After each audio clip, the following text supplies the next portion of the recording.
timeline goes forward from the Exodus to the dedication of the first temple at the beginning of the Jubilee year. God is meticulous in his tracking of time, which is proven in every declaration recorded in the Bible. He is not precise in just years or even months, but to the exact day that the event occurred. This has been proven in past presentations of this timeline and will continue to show the accuracy of the Bible. The next important date to be tied into God's sacred calendar is the construction and dedication of the first temple, the one Solomon built. It begins with two scriptures. 1 Kings 6, verse 1. And it came to pass in the 480th year after the children of Israel had come out of the land of Egypt, in the 4th year of Solomon's reign over Israel, in the month of Ziv, which is the 2nd month, that he began to build the house of the Lord. 2 Chronicles 3, 1 and 2.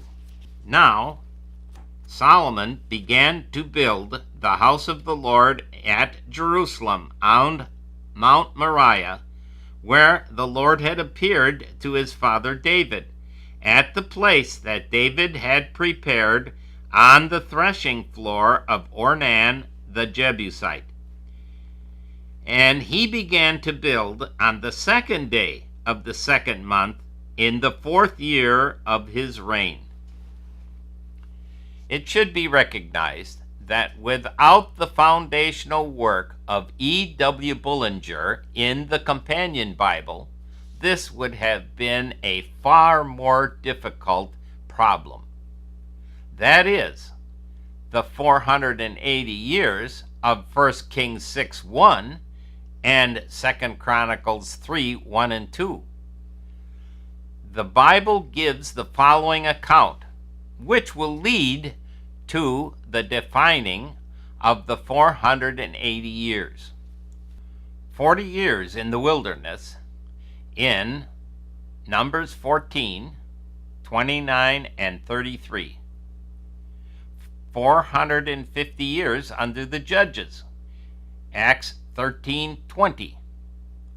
40 years under Saul, Acts 13:21. 40 years under David, 2 Samuel 5:4. 3 years under Solomon, 1 Kings 6:1.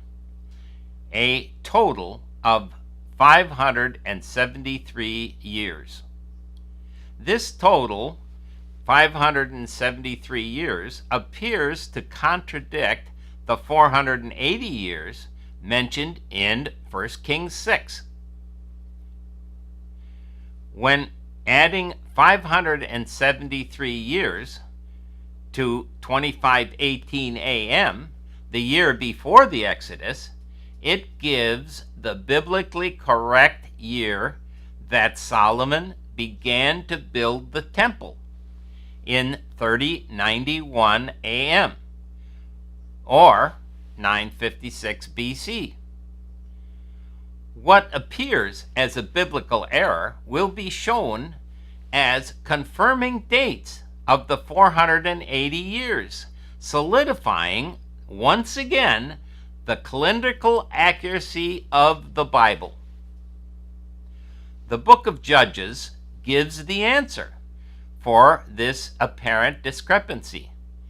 The record is given of the number of years that Israel was under domination of foreign nations. 8 years in Judges 3:8, 18 years in Judges 3:14, 20 years in Judges 4:3, 7 years in Judges 6:1, 40 years in Judges 13:1, a total of 93 years. Subtracting 93 years from the total of 573 years brings the remainder to the 480 years of 1 Kings 6:1. These 480 years was the time that Israel was under the government of God. Then subtracting the 40 years that Israel spent in the wilderness leaves a total of 440 years. The significance of this number can now be determined by understanding the instructions for keeping the Jubilee year. In Leviticus 25, 1 through 34, God teaches Israel how to keep the land Sabbath and the Jubilee year. Understanding the time progression of these two events is imperative because the counting of them will show the year, month, and day of the dedication of the temple. It will also show that God's counting of these special periods of time runs independent of the normally yearly cycle that begins in the spring in God's calendar. Notice Leviticus 25:3. 6 years you shall sow your field, and 6 years you shall prune your vineyards, and gather in its fruit. This makes it clear that the count begins about the time of the sowing of the fields. Wheat and barley are planted in the fall, for harvest in the spring and early summer, meaning that the count begins in the fall. Clearly, God gave Israel two systems of tracking time. One system is based on planting crops and is dependent on the years in accordance with the land rest of the 7th year, starting in the fall. The other is calculated on the 19-year metonic cycle of the sun, moon, and earth, which begins in the spring. Planting of the crops, added to the sabbatical years, can be interrupted by war leading to capture, thus having a different count from the solar year. However, man cannot change the cycles of the sun, moon, and earth, making the metonic cycle an absolute, unchanging record of time used in the Bible as the historic record. Israel's religious year begins in the spring with the month of Nisan. Remember, Israel entered the Promised Land in the last half of the 40th year on the east side of the Jordan, at which time they planted the first crop and pruned their captured vineyards. That means they began the count of 6 sowing years in the fall before they crossed the Jordan. In the article entitled "The Wave Sheaf Offering," it gives this information in detail, which is posted on the website. God's instruction is that they are not to sow or prune in the 7th year.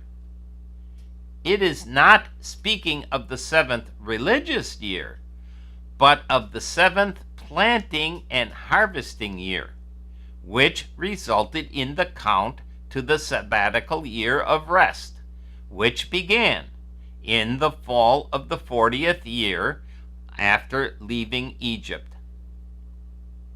Accordingly, the planting begins in the fall of 2558 AM, or 1489 BC, is the time element of 1 Kings 6 and 2 Chronicles 3 designated in religious or agricultural years? The answer is known because the date for beginning the temple is given in religious calendar time, the 2nd month Ziv, and the second day. When would the date be for counting the sabbatical years that result in the Jubilee celebration? Leviticus 25:8-11. And you shall count 7 Sabbaths of years for yourself, 7 times 7 years, and the time of the 7 Sabbaths of years shall be to you 49 years. Then you shall cause the trumpet of the Jubilee to sound on the 10th day of the 7th month, on the Day of Atonement. You shall make the trumpet to sound throughout all your land. And you shall consecrate the 50th year, and proclaim liberty throughout all the land to all of its inhabitants. It shall be a jubilee for you, and each of you shall return to his possession, and each of you shall return to his family. That 50th year shall be a jubilee to you. In it you shall neither sow nor reap what grows of its own accord, nor gather the grapes of your unattended vine. Here, God designates the Day of Atonement as the start of the 50th year, a Jubilee year. As the 49th year, a sabbatical year of rest, is concluded on the day before the Day of Atonement, then the 50th year would begin on the Day of Atonement. The important thing is the announcement for the return of family property occurs at the beginning of the 50th year. Keeping these directions in mind, it can now be overlaid on the time frame given in 1 Kings 6 and 2 Chronicles 3, allowing for the determination of when the dedication of the first temple occurred relative to the Jubilee year. Going back to the time of the beginning of the construction of the temple in 3091 AM or 956 BC, it was concluded in 7½ years. This places its completion in the latter half of 3098 AM or 949 BC, after the Day of Atonement that year. Atonement is on the 10th day of the 7th month, 1 Kings 6:38. And in the 11th year, in the month of Buel, which is the 8th month, the house was finished in all its details and according to all its plan. So it was 7 years in building. It was started in the 2nd month and finished in the 8th month of the 11th year. 7½ years in building. Picking up the date for the first planting in the land of Israel, 2558 AM, gives the last half of that year plus the first half of 2559 AM, making up the first year of the count to the 7th year rest, and ultimately the Jubilee, the 50th year. The 480 years under God's government minus 40 years in the wilderness equals 440 years to the beginning of the building of the temple in agricultural years. The beginning date for the construction of the temple is 3091 AM or 956 BC. Adding 7½ years to this figure means that the completion is in the fall of 3098 AM or 949 BC, meaning that Israel had just ended its 448th year of planting, the last planting year before the 7-year rest began on the Day of Atonement in the fall, 1 month before the temple was completed.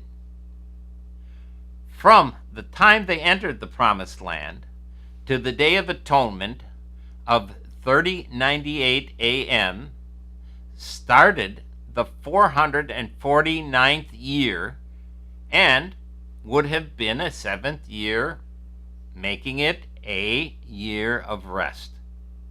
Remember, the count to the sabbatical year began ahead of the calendar year. The sabbatical year began in the last half of 3098 AM or 949 BC. And by taking away its beginning year of 2558 AM from the year 3099, the remainder is 541 years. Subtracting the 93 years of foreign rule brings it to 448 years. Another point to remember is that the planting count began on the Day of Atonement, so that in the 8th month they would be in the 449th year, the year of rest. The time that elapsed from the completion of the temple in the 8th month was after the Day of Atonement. The next Day of Atonement would end the 449th year, less than a year later. This means that the dedication of the beginning of the next 7th month would be the start of the Jubilee 450th year, showing that the temple was dedicated at the start of the Jubilee year, the year 3099 AM or BC 948. It would be in the 12th year of Solomon's reign. An interesting side note to this is that no Jubilee year can occur without 7 nationally observed years of rest, negating all speculation about the occurrence of the Jubilee year in our present time frame. The reason is simple. There is no nation now observing this agricultural principle. Thus, there can be no Jubilee years at the present time. The next important date will be revealed in the last presentation, the destruction of the first temple. The establishment of the destruction date connects the present AD Gregorian calendar to the biblical record found in the Old Testament. This important date is part of God's inspired word to us,